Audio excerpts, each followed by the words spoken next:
Dave May is best known in Buffalo for his 20 years of reporting on local traffic from the WBEN traffic copter.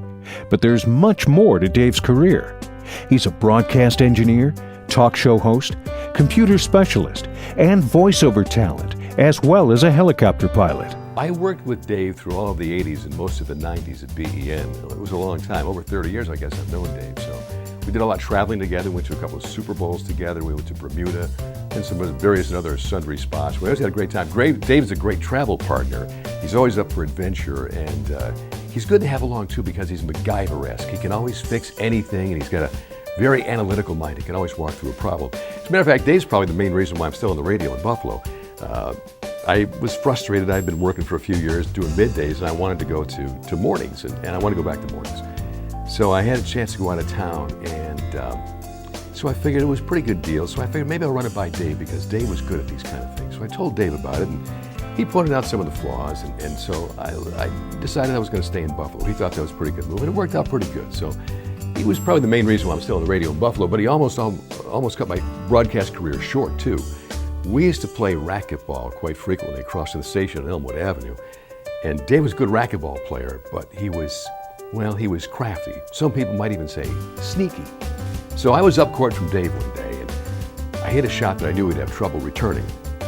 I wanted to turn around and see him hit this ball and try to hit the ball, but crash into the wall or hit the floor, one or the other.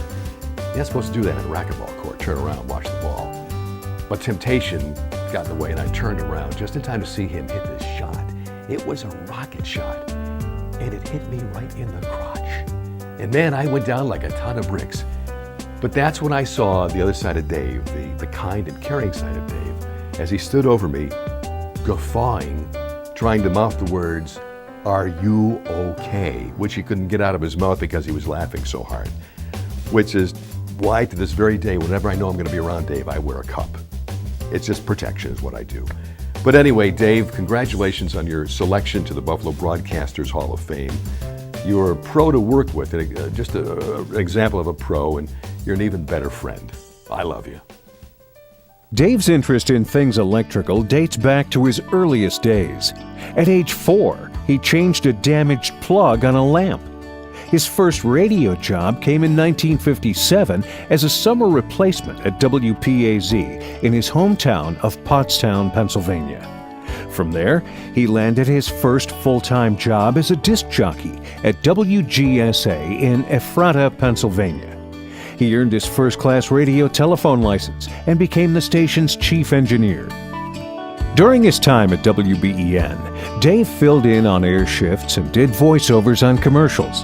He hosted a 2-hour daily talk show in the 1990s and voiced daily commentaries titled, "It Seems to Me."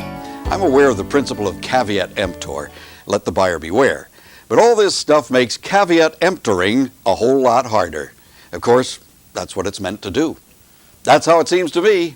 I'm Dave May. He wrote the country's first computer program for managing school closings and built the first digital recording studio in Buffalo broadcasting. Dave was the executive producer of Buffalo Bills broadcasts on WBEN. My favorite story about travel with Dave was we played at Denver, and he went with the equipment men to the stadium after we got off the charter flight. Everybody else goes to the hotel on charter buses. They went to the stadium. Dave goes up to the radio booth and he sets up all the equipment. He comes back down to the locker room to get a ride with the other locker room people, and they've gone. They left. They forgot to take him with them.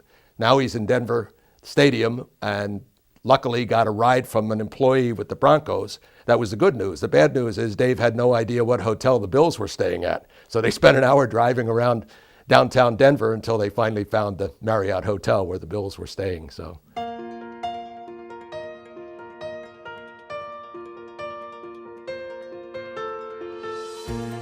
No matter which hat Dave wore, from broadcast executive to family man, he always wore them with pride and professionalism, which is why we are pleased to induct Dave May into the Buffalo Broadcasters Hall of Fame class of 2013.